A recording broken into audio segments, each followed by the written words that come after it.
제가 오늘부터 다음 주까지 오늘 본문을 가지고 설교를 할 생각입니다.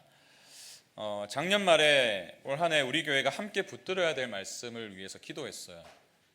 기도하는 가운데 하나님께서 지금 현재 이 나라의 상황을 또 보게 하시고 또 그 현실을 살아가는 성도들의 삶을 보게 하셨습니다. 그리고 개척 후에 지난 3년간의 시간들을 쭉 돌아보게 하시더라고요. 참 많은 일들이 있었고 또 하나님께서 부어주신 은혜가 참 많았음을 고백할 수밖에 없었는데요. 우리 교회가 개척을 시작하기 전에 성도님들이 자발적으로 모이셔서 기도 모임을 만드셨습니다. 그때 당시에 예배당 장소를 구하는데 어려움이 있었기 때문에 제가 시키지도 않았는데 성도님들이 막 모이시더라고요.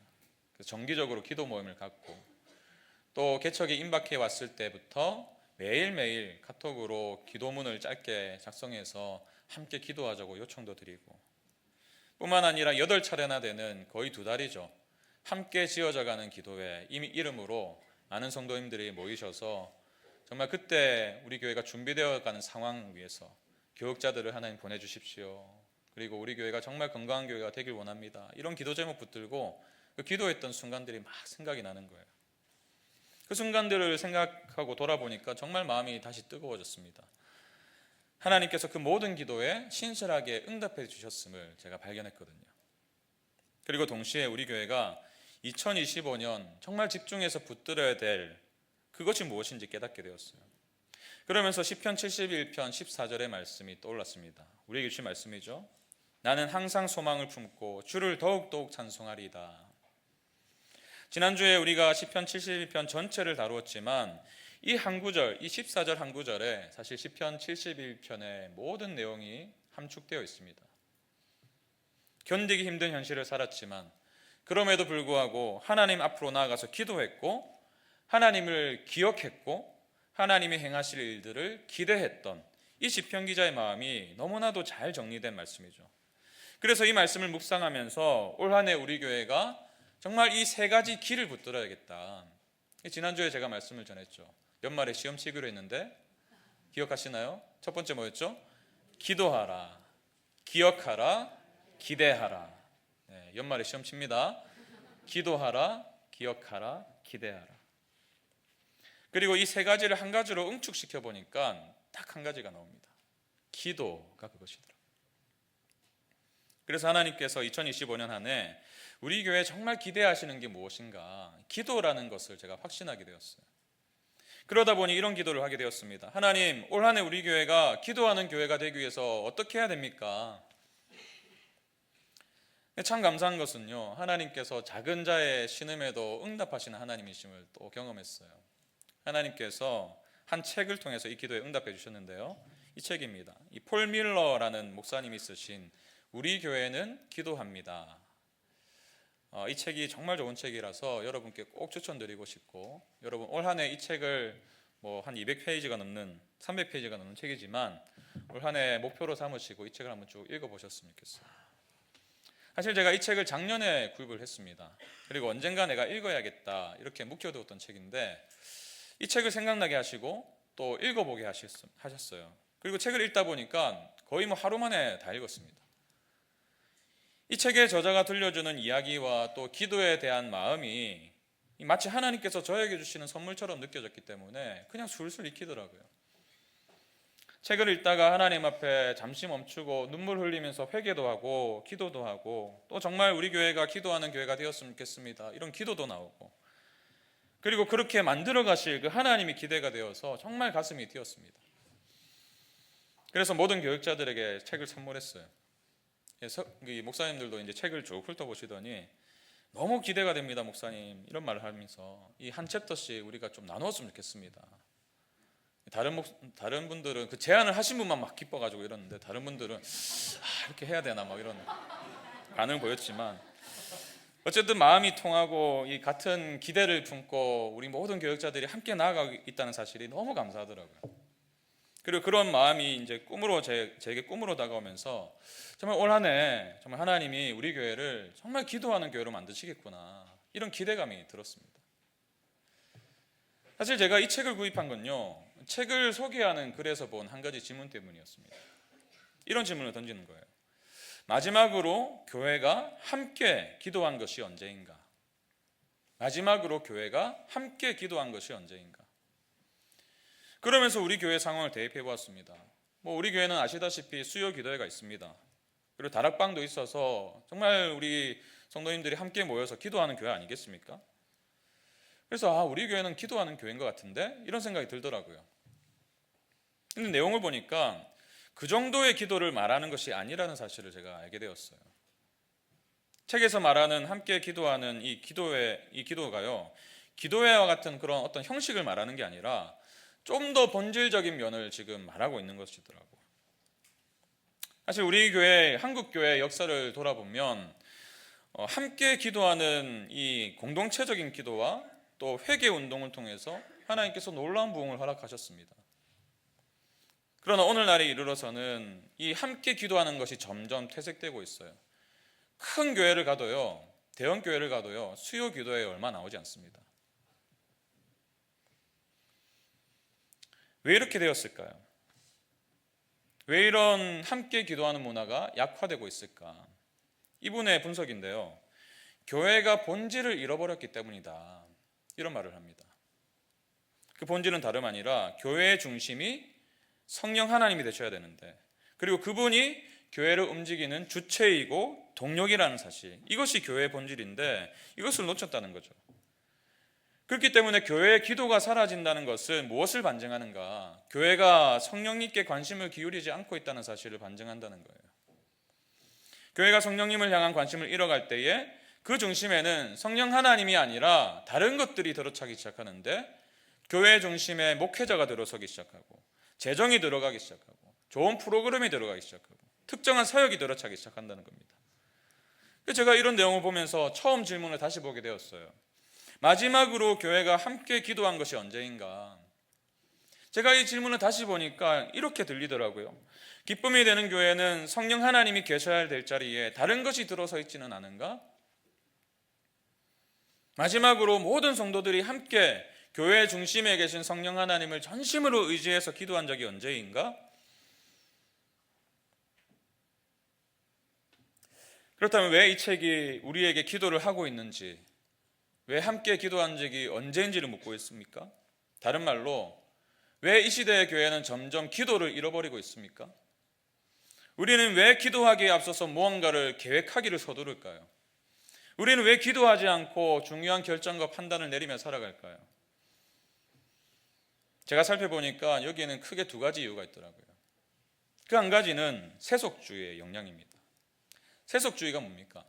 우리가 살아가는 시대의 한 단면인데요, 세속주의의 특징이 뭐냐면 영적인 세상을 부정한다는 거예요. 눈에 보이는 것만 인정한다는 거죠. 그러니까 이 세속주의가 바라보는 영적인 세계는 뭐냐면 그것을 믿고 살아가는 사람에게만 실제가 되는 환상 같은 거라는 거예요. 근데 이런 생각의 뿌리를 제가 캐보니까요, 18세기의 계몽주의에서부터 시작됐더라고요. 우리가 잘 아는 철학자 임마누엘 칸트가 기도를 가리켜서 뭐라고 했는지 아세요? 미신적인 망상이다, 이렇게 했어요. 기도는 뭔가 미신적인 망상이다. 그래서 이분이 영적인 것과 물질적인 것을 철저하게 나누었습니다. 영적인 것은 뭐예요? 그냥 한 개인의 주관적인 느낌인 거예요. 그렇기 때문에 그것을 받아들이고 믿는 사람에게만 실제하는 것입니다. 객관적으로 증명될 수 없어요. 반대로 물질적인 것은 사실의 영역, 모두가 공감할 수 있고 감각으로 검증되고, 그래서 물질적인 세상만이 진짜 세상이라는 거예요. 이 강대상이 눈에 보이잖아요. 실제로 존재하는 겁니다. 눈에 보이는 것만 인정한다는 거예요. 근데 이런 생각이 이 시대를 살아가는 대부분의 사람들이 가지고 있는 생각이라는 것입니다. 그러다 보니 이 기도가요, 공적인 현실이 될 수 없는 세상이에요. 우리도 그러한 세상의 영향을 받고 있음을 부인할 수가 없습니다. 이러한 모습이 저는 우리 사회 전반에 흐르고 있다는 것을 우리 둘째를 통해서 알게 됐는데요, 둘째가 어느 날 그 숙제로 내준 일기장을 앞에 두고 고민을 하고 있더라고요. 뭘 써야 될지 모르겠다는 거예요. 마침 그날이 주일이었습니다. 그래서 제가 오늘 교회 갔다 왔잖아, 예배당에서 있었던 일을 한번 써봐. 그렇게 했더니 아이가 그런 걸 어떻게 써요? 이렇게 하더라고요. 그래서 왜 못 쓰니? 너 오늘 교회 갔다 왔잖아. 재밌는 것도 하고 말씀도 듣고 기도도 하고 그런 거 써. 그랬더니 이렇게 답하더라고요. 아빠, 선생님이 보시잖아요. 무슨 말이에요? 자기가 교회 다닌다는 사실, 자기가 교회에서 했던 말씀을 듣고 기도하고 찬양했던 그런 모든 것들이, 그 모든 사실이 교회 다니지 않으시는 선생님이 볼 때 어떤 반응을 보일지 몰라서 이 조심스러운 마음이 있는 거예요. 여러분, 그런데 이런 일들이 아이들만의 이야기가 아니라 우리 성도들의 삶에도 심심치 않게 발견된다는 것입니다. 여러분, 직장에서 동료들과 함께 식사를 할 때에 식사 기도를 하십니까? 이제는 그게 굉장히 어색한 일이 되었어요. 기도를 하려고 하면 옆에서 쿡쿡 찌릅니다. 박 대리는 좀 광적이야. 너무 광신도인 것 같아. 같이 먹을 때는 좀 기도 안 하면 안 돼? 우리가 부담스러워. 그러다 보니까 이 숟가락을 놓으면서 잠깐 눈을 감고 하나님 땡큐 하고 그러고 나서 밥을 먹고 있는 건 아닌지. 여러분, 우리 집에서도 마찬가지잖아요. 여러분, 언제 아이들의 머리에 손을 얹고 기도해 주셨습니까? 그게 어색해요. 기도하는 아빠 엄마도 어색하고 기도를 받는 아이도 어색하고. 안타까운 거는 예배당 안에서도 이런 일들이 일어난다는 겁니다. 제가 지난주에 우리 교회 이제 올 한 해 정말 기도하는 교회가 되자 이런 꿈을 이제 그 교육자들과 함께 나눴는데요. 그 중에 한 분이 이런 말을 하셨습니다. 이 자신이 어릴 적에는 이 예배당에 가면 교회 복도에서 이제 잠시 서서 아이들 어깨에 손을 얹어주시고 머리에 손을 얹어주시고 그렇게 기도해 주시는 그 목사님들의 모습이 전혀 이상하지 않았는데 자기도 그 기도 받는 걸 너무 좋아했는데 이제 내가 이제 목회자가 되어서 그렇게 기도를 해주려고 하다 보니까 아이들이 어색해 하더라는 거예요. 그러면서 이 꿈을 말하더라고요. 우리 교회가 어디에서 누구를 만나든지 서로를 위해 기도하는 것이 자연스럽고 당연한 교회가 되었으면 좋겠습니다.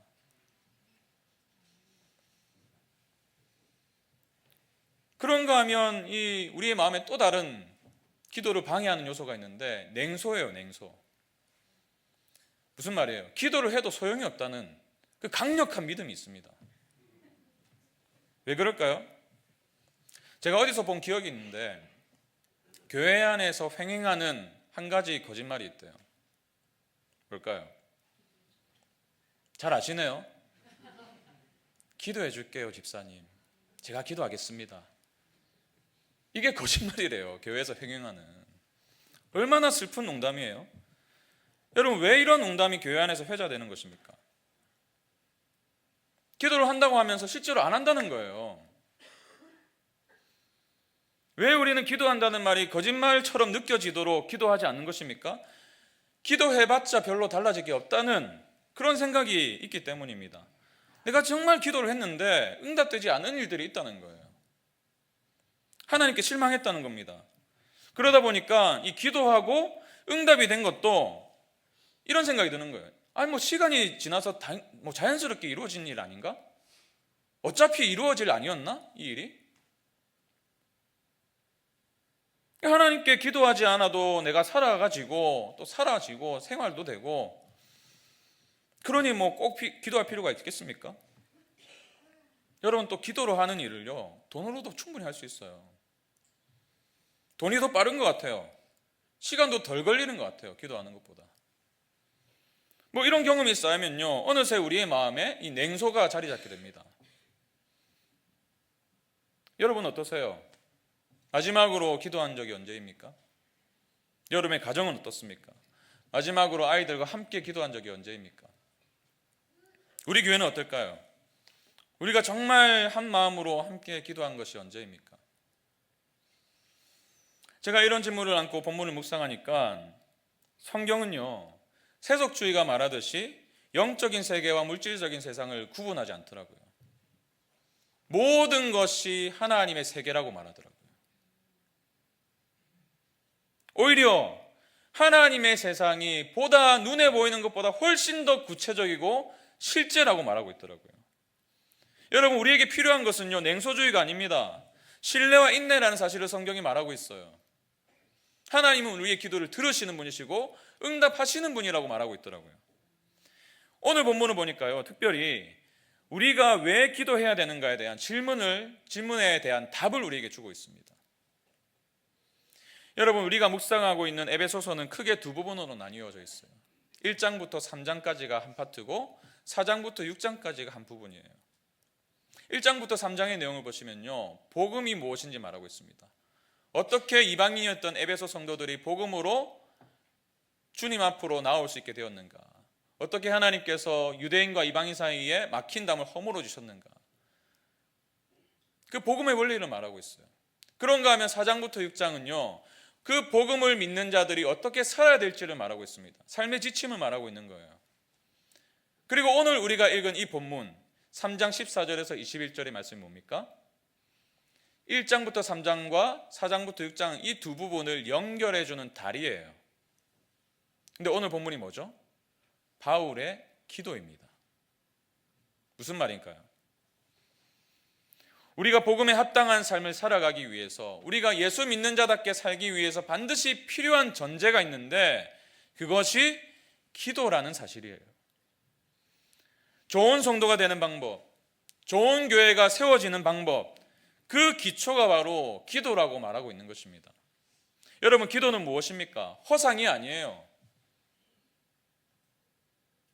우리의 삶을 구체적이고 실질적으로 변화시킬 수 있는 하나님의 능력을 공급받는 통로인 줄로 믿습니다.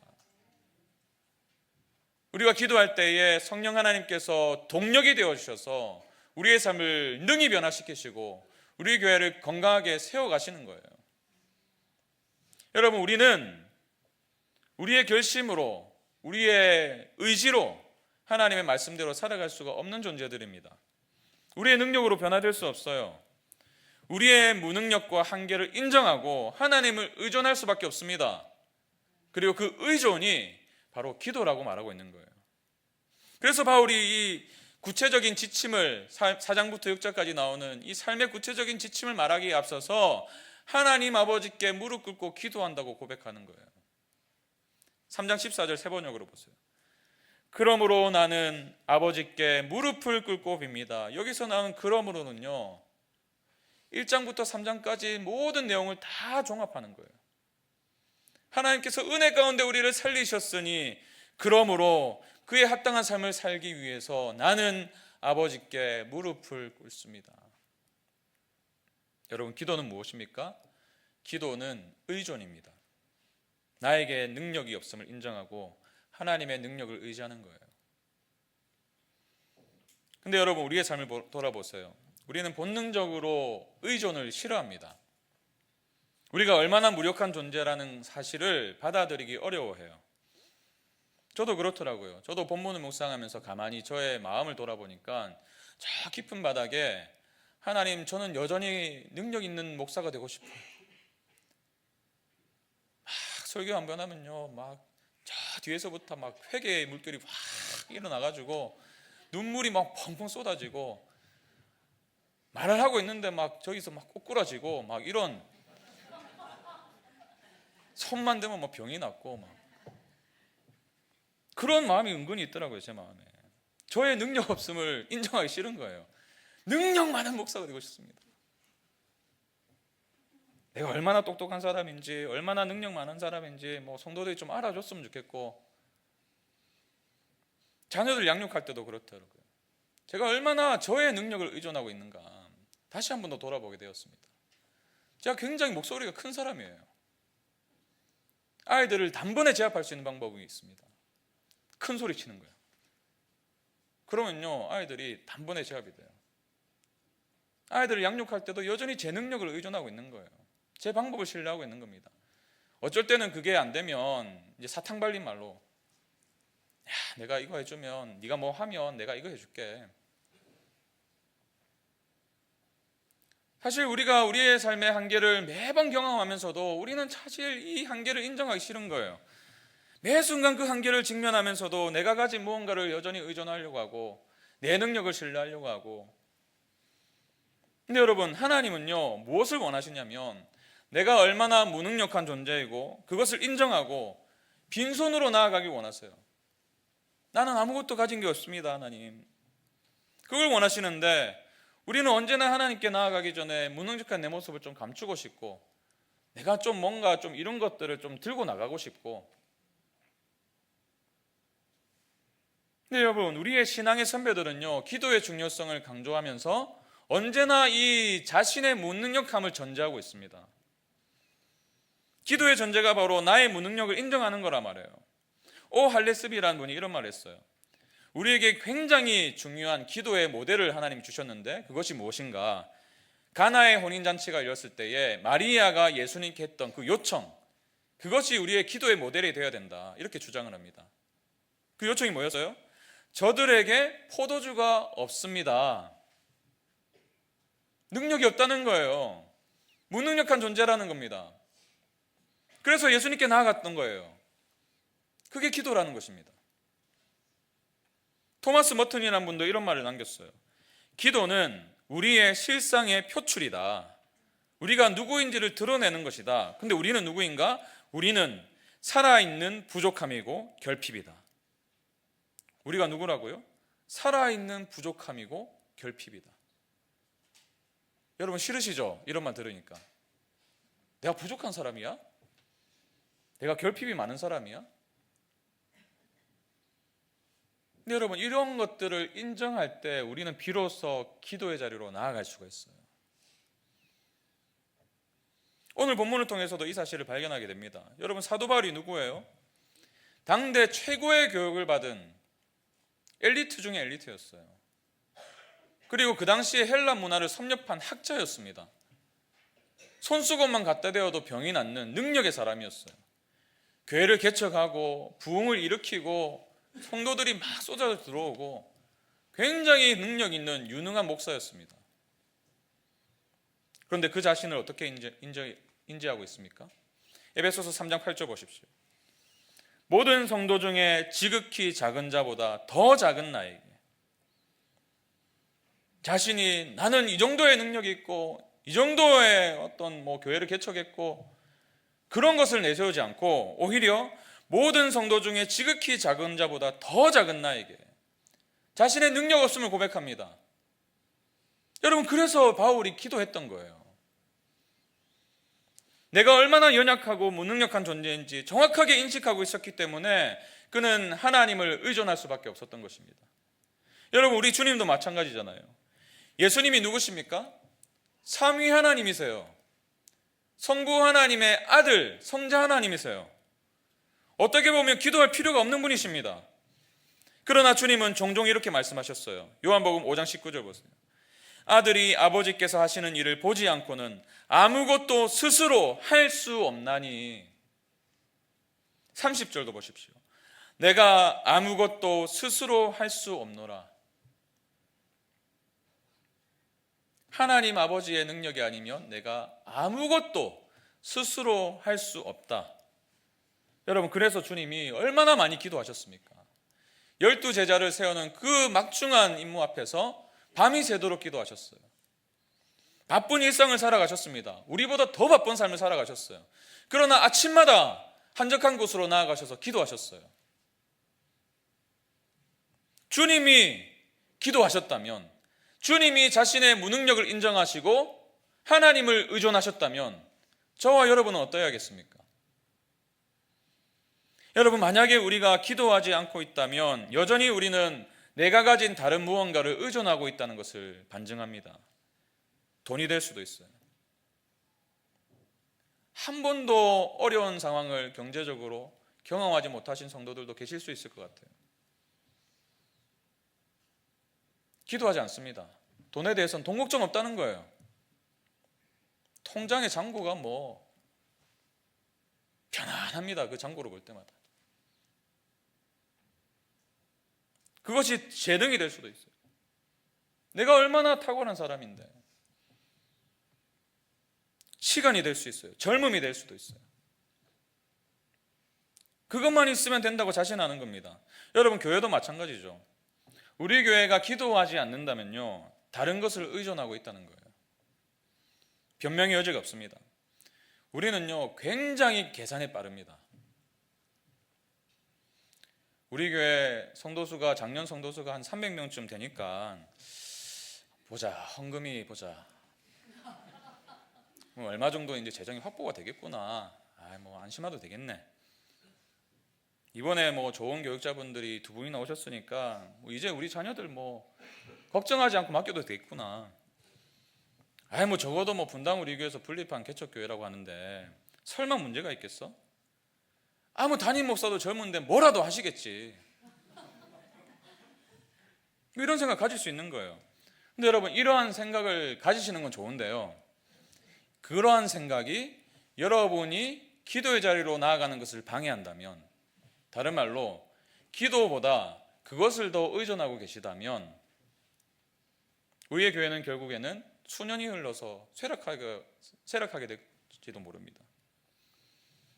우리가 가진 조건에 의해서 좌우되는 그런 연약한 교회가 될 수밖에 없어요. 타일러 스테이턴이라는 분이 이렇게 지적합니다. 어느덧 교회가 기도가 아니라 생산성을 믿기 시작했다. 어느덧 교회가 기도가 아니라 생산성을 믿기 시작했다.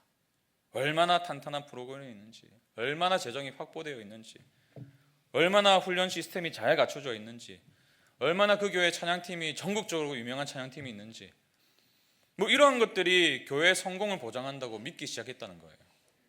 기도가 아니라 생산성을 믿는 교회. 여러분, 앞서 말씀드린 모든 것이 다 좋은 거예요. 그러나 이 모든 것이 다 존재한다고 해도 하나님 아버지 앞에 바울처럼, 주님처럼 무릎 꿇지 않는다면 우리 교회는 절대로 좋은 교회가 될 수 없습니다.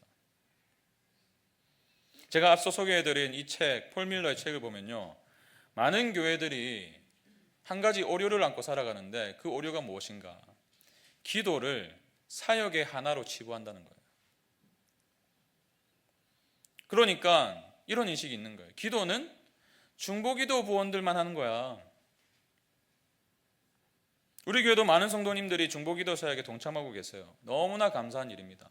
지난 3년간의 그 모든 사역과 그 모든 열매들이 이분들의 헌신으로 인해서 비롯됐다고 저는 믿습니다. 기도하시는 분들 얼마나 많은지 몰라요. 얼마나 감사한지 모릅니다. 근데요, 그분들만 기도하고 계신다면 우리는 교회의 핵심을 놓치고 있는 거예요. 기도가 특정한 사람들만의 사역이고 그래서 우리 교회는 기도하고 있는 교회야 라고 여긴다면요, 단단히 착각하고 있는 것입니다. 기도는 교회에서 하는 여러 사역 중에 하나가 아니라 우리 모든 성도들의 삶, 그리고 교회가 하는 모든 사역의 근간이에요. 오늘 본문이 가르쳐 주듯이 교회다운 교회, 또 성도다운 성도가 되기 위한 필수 전제가 바로 기도입니다. 그래서 여러분, 성경 그 어디에도 기도의 은사를 말하지 않아요. 보셨습니까, 여러분? 기도의 은사에 대해서 말하는 성경을 보셨어요?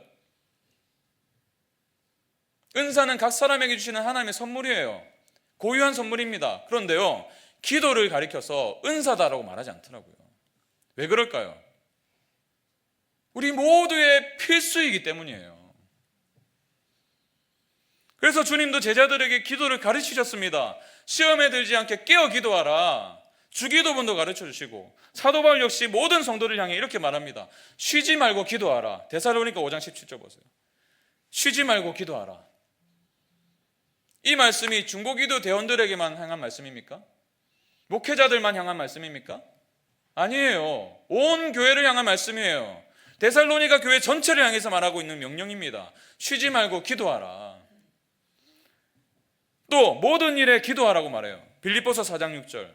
아무것도 염려하지 말고 다만 모든 일에 기도와 간구로 너희 구할 것을 감사함으로 하나님께 아뢰라. 그 외에도 얼마나 많은 부분에서 기도를 명령하고 있나 몰라요. 중보기도 팀에만 말한 것이 아닙니다. 예수를 믿는 모든 성도들을 향한 명령이에요. 그러나 우리는 이러한 명령을 특정한 사람들만의 것으로 치부하면서 기도하지 않습니다. 그래서 쉬지 말고 기도하라 하셨는데 쉬지 말고 스마트폰을 보고 있어요. 틈만 나면 보고 있습니다. 틈만 나면. 모든 일에 염려하고 아무것도 기도하지 않는. 그러니 수년이 지나면서 교회가 쇠락할 수밖에 없는 거예요. 교회에 오지만 하나님의 능력을 경험할 수도 없고, 중보기도 부탁을 드리지만 뭐 기대가 없고, 하나님을 향한 기대가 사라지면요, 남아있게 되는 것은 회의, 의심, 냉소뿐이에요. 기도했는데 안 되더라. 기도해봤자 뭐 소용없네 뭐.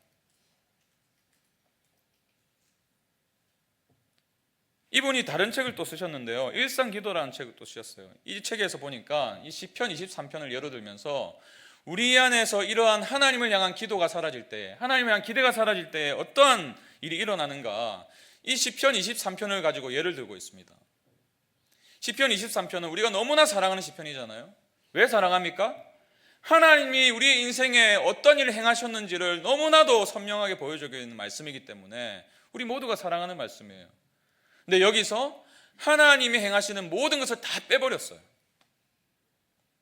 그렇게 해서 한번 읽어보겠습니다. 시편 23편 1절에서 6절. 내게 부족함이 나를, 내 영혼을, 내가 사망의 음침한 골짜기로 다닐지라도 해를 두려워하지. 나와 나를 내 원수의 목전에서 내게, 내 머리에, 내 잔이, 내 평생에 나를, 내가 끝. 기도가 뭐라고요? 하나님을 의존하는 거예요. 근데 여기서 하나님을 의존하는 모든 걸 다 빼버리니까요, 하나님이 그래서 역사하시는 모든 것을 다 빼버리니까요, 나만 남더라고요. 나만. 기도 없이 살아갈 수 있는데요, 뭐. 기도 없이 살아가면요, 결국에는 나만 남습니다. 여러분 직장생활 가운데 나만 남아요. 자녀들을 양육하는 가운데 나만 남습니다. 저는요, 우리 교회가 이렇게 될까 봐 너무 두려운 거예요. 기도해도 소용없다는 생각이 우리 성도님들의 마음을 지배할까 봐 너무 두렵습니다. 인간적인 방법과 생각들이 우리 교회를 이끌고 갈까 봐 너무 두려운 거예요. 선한 목자가 빠진, 그래서 이 나만 남아버린 교회가 될까 봐. 저희 이 개척 전에 이찬수 목사님께서 당부하신 말씀이 아직도 귀에 쩌렁쩌렁 울리는데요, 이런 말씀 하셨어요. 그 21 목사도 모아놓고, 당신들 정말 하나님께 지령받고 있습니까? 정말 하나님께 지령받고 있습니까? 많은 목사님들이 하나님께 지령을 받지 않고 서두른다는 거죠. 자기 뜻대로 결정하고 자기 뜻대로 판단하고, 그러다 보니까 일을 그르친다는 거예요. 그러면서 이런 말씀 하셨습니다. 가장 좋은 목회는 자기 계획이 없는 목회입니다. 자신의 경험 세계로부터 나오세요. 그래야지 더 넓은 하나님의 세상을 볼 수 있습니다.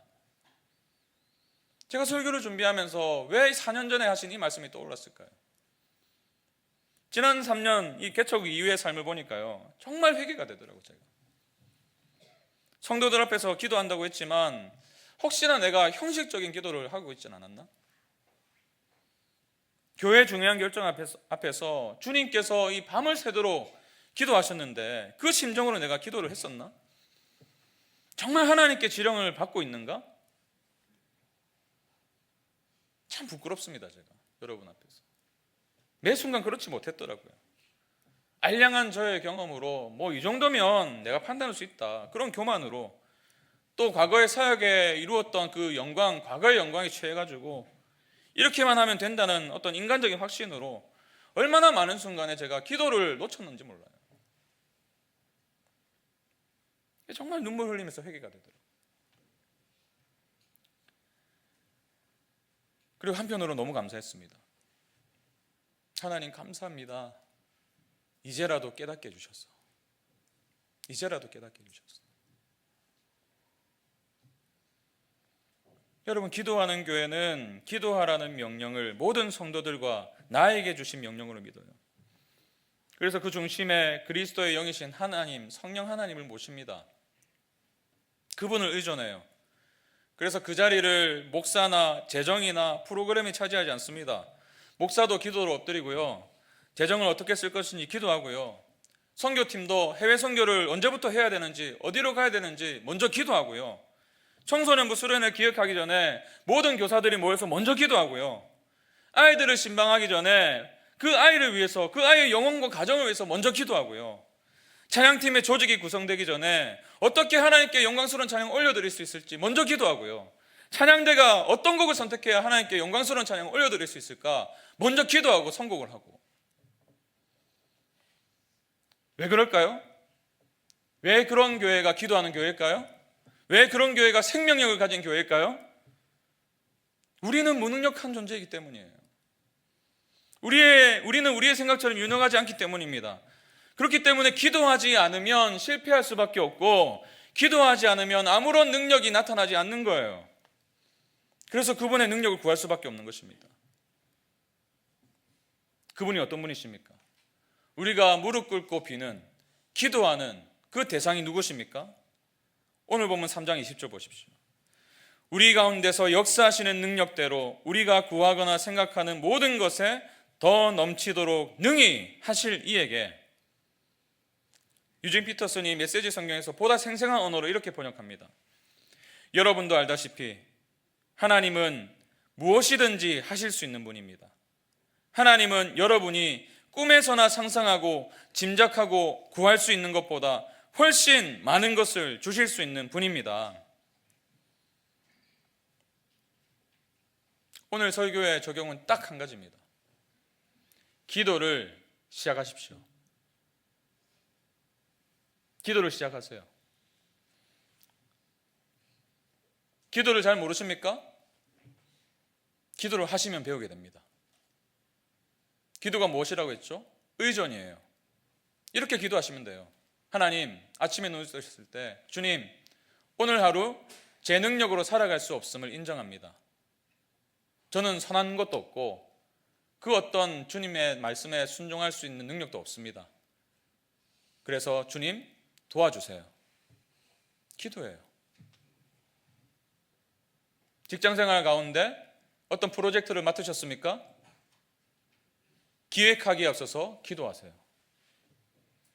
아이들 양육할 때 매번 스트레스를 받으시나요? 아이들에게 잔소리를 줄이시고 하나님께 말씀하세요. 저에게 하는 말이에요. 저에게.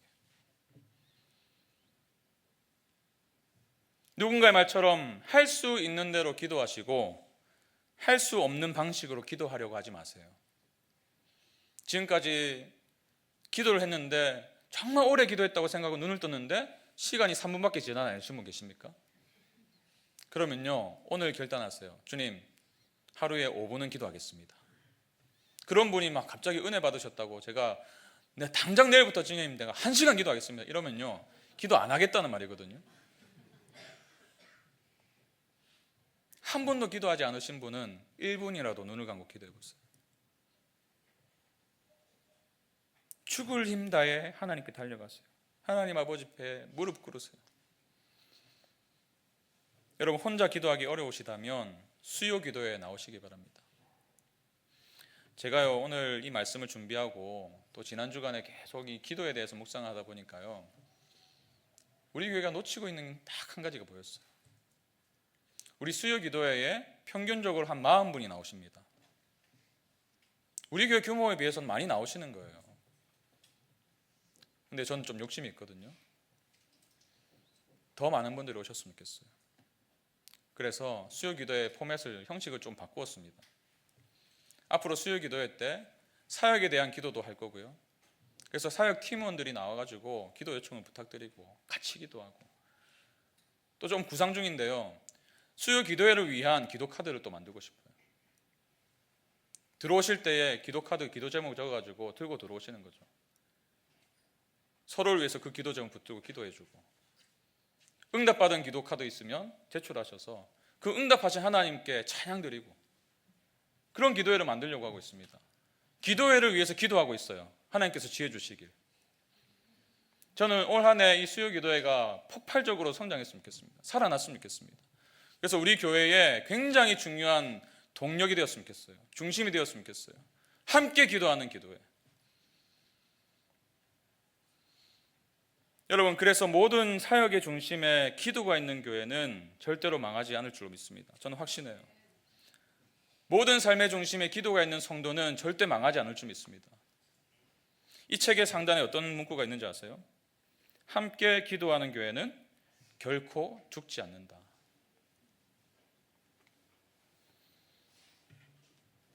오늘 설교를 이렇게 마무리하기 원합니다.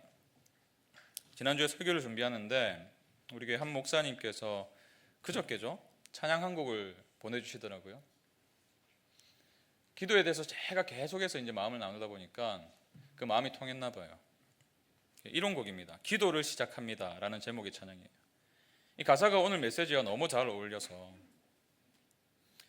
시간은 흘러가지만 주님은 영원합니다. 눈앞의 문제 커 보이지만 더 크신 주님을 찾습니다. 모든 것 변해가지만 주님은 불변합니다. 연약한 나는 흔들리지만 굳건한 주님을 붙듭니다. 나를 멈추고 기도를 시작합니다.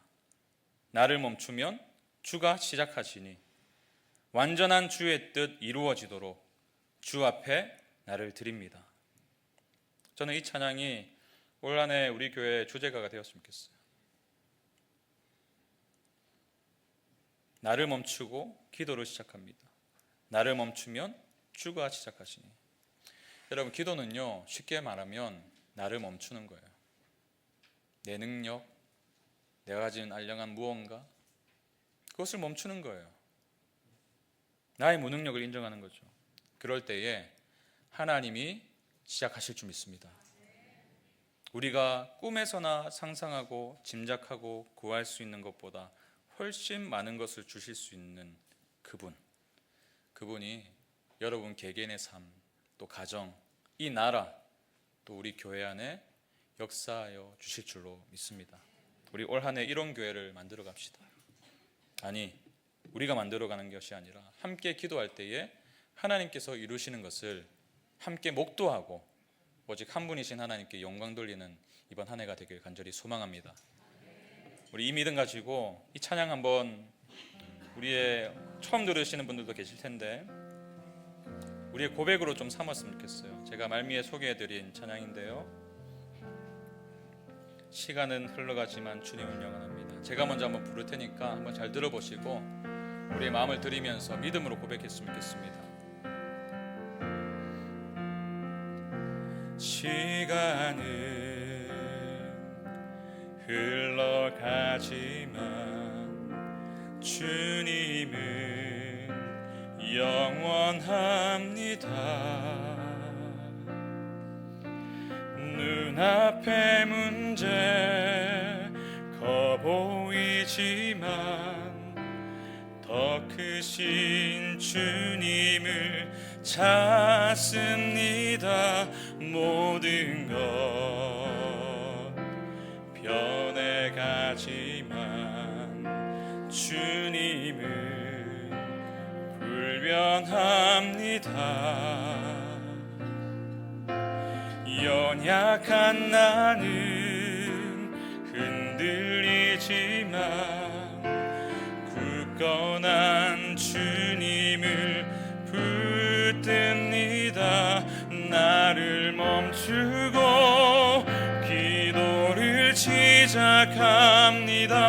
나를 멈추면 주가 시작하시니 완전한 주의 뜻 이루어지도록 주 앞에 나를 드립니다. 우리 함께 고백합니다. 시간은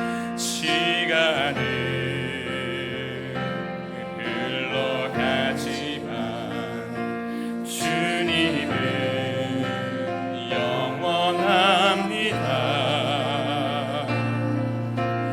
눈앞의 문제 커 보이지만 더 크신 주님을 찾습니다.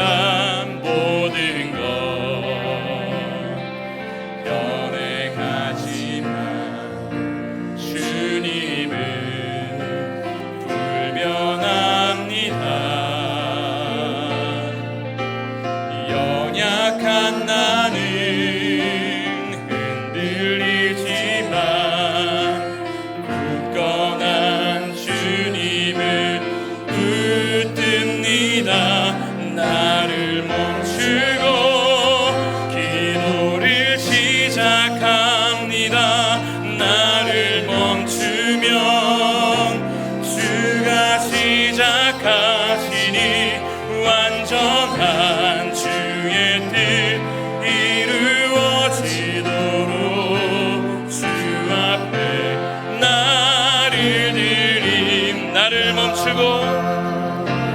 나를 멈추고 기도를 시작합니다. 나를 멈추면 주가 시작하시니 완전한 주의 뜻 이루어지도록 주 앞에 나를, 우리 다시 한 번 더 나를 멈추고 기도를 시작합니다. 나를 멈추면 주가 시작하시니 완전한 주의 뜻 이루어지도록 주 앞에 우리 다시 한 번 더 우리의 삶을 드리며 나를 멈추고 기도를 시작합니다. 나를 멈추면 주가 시작하시니 완전한 주의 뜻 이루어지도록 주 앞에 나를 드리. 우리 찬양의 고백처럼 주님 나를 멈추고 기도를 시작합니다. 주님, 기도하는 삶, 기도하는 교회는 망하지 않을 줄로 믿사오니 올 한 해 우리의 삶이, 우리 교회가 기도하는 교회가 되게 하여 주시옵소서. 기도하는 각 성도가 되게 하여 주시옵소서. 주님의 은혜를 붙들고 함께 기도하겠습니다. 아버지 하나님 감사드립니다. 주님, 우리에게 이 말씀을 주셔서 하나님 이 꿈을 주셔서 감사드립니다. 주님, 지금까지 3년 동안에 우리가 어떠해 왔든지 올 해부터 달라지길 원합니다. 주님, 우리에게 다시 한 번 더 기회를 주시고 주님 앞에 무릎 꿇게 하셨사오니 하나님 이 기회를 놓치지 않도록 도와주시고 주님, 우리가 겸손하게 우리의 연약함을 인정함으로 하나님 당신을 의존하는 인생이 될 수 있도록 도와주시고 하나님 당신만을 의존하는 교회가 되게 하여 주시옵소서. 교회에서 진행되는 모든 사역의 중심에 성령 하나님을 모시게 하여 주시고 그 성령 하나님께 기도로 나가게 하셔서 예수 그리스도의 사랑의 깊이와 넓이와 길이와 크기를 보게 하여 주시고 하나님, 주님 안에 거하시는 그 놀라운 그 풍성한 사랑이 우리를 충만하게 채우는 것을 경험하며 하나님 더 이상 냉소로 관광하는 인생이 아니라 기도해봤자 되는 것이 없다고 하나님 그렇게 우리의 능력과 의지대로 살아가는 인생이 아니라 하나님, 내가 주님 없으면 살아갈 수 없는 인생을 고백합니다라고 매일 아침마다 눈을 뜰 때마다 고백하며 주님 앞으로 나아가는 우리 모든 성도들의 삶이 되게 해주셔서 하나님, 주님께서 주시는 그 말씀 붙들고 기도할 때에 기도가 우리 삶을 변화시키는 능력의 힘을 경험케 하시고 우리 모든 사역들이 그 기도로 시작할 때마다 주님 주시는 놀라운 복을 경험하는 교회가 될 수 있도록 인도하여 주시옵소서. 나를 멈추고 기도를 시작하게 하여 주시옵소서. 우리가 멈춰설 때에 주님께서 시작하실 일들을 기대하게 하여 주시고 하나님, 기도하고 하나님의 능력을 기억하고 하나님께서 행하실 그 일들을 기대하며 나아가는 우리 교회가 될 수 있도록 주님 인도하여 주시옵소서. 그렇게 행하실 주님을 찬양합니다. 주님 홀로 영광 받아주시고 모든 영광이 주님께로 향할 수 있도록 인도하여 주시옵소서. 나를 멈추고 기도를 시작합니다. 나를 멈추면 주가 시작하시니 완전한 주의 뜻 이루어지도록 주 앞에 우리 삶을 드리며 자리에서 일어나셔서 나를 멈추고 기도를 시작합니다. 나를 멈추면 주가 시작하시니 완전한 주의 뜻 이루어지도록 주 앞에 우리 마지막으로 다시 한 번 더 나를 멈추고 기도를 시작합니다. 나를 멈추면 주가 시작하시니 완전한 주의 뜻 이루어지도록 주 앞에 나를 드립니다. 나를 시작합니다. 나를 멈추면 주가 시작하시니 완전한 주의 뜻 이루어지도록 주 앞에 나를 드립니다. 사도 바울의 고백처럼 하나님은 무엇이든 하실 수 있는 분입니다. 우리가 믿는 하나님은 우리가 꿈에서나 상상하고 짐작하고 구할 수 있는 것보다 훨씬 많은 것을 주실 수 있는 분인 줄로 믿습니다. 주님, 올 한 해 기쁨이 되는 교회 모든 성도들이 기도의 사람이 되게 하여 주옵소서. 그래서 영적인 눈을 뜨게 하시고 우리를 둘러싼 수많은 아람 군대가 아니라 하나님이 보내신 불병거와 불말을 보게 하여 주시옵소서. 그래서 여전히 우리의 삶이 힘겨울지라도, 여전히 이 나라가 어려울지라도 하나님, 우리가 그 영적인 눈을 뜨고 하나님의 세상을 바라보게 하시고 그 세상이 내게 있어서 가장 실제적인 세상임을 고백하게 하여 주시옵소서. 올 한 해 우리가 기도하는 교회가 되길 원합니다.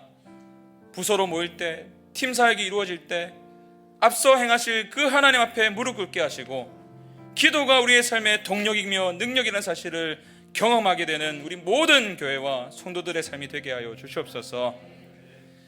이제는 우리 주 예수 그리스도의 은혜와 하나님의 크신 사랑과 성령 하나님의 능력 주심이 기도가 우리 모든 삶과 또 우리 교회의 사역의 동력이라는 사실을 기억하고 올 한 해 기도의 사람으로 살기로 결정한 기쁨이 되는 교회 모든 성도들과 이들의 가정마다 이제부터 영원까지 함께 하시기를 간절히 축원하옵나이다.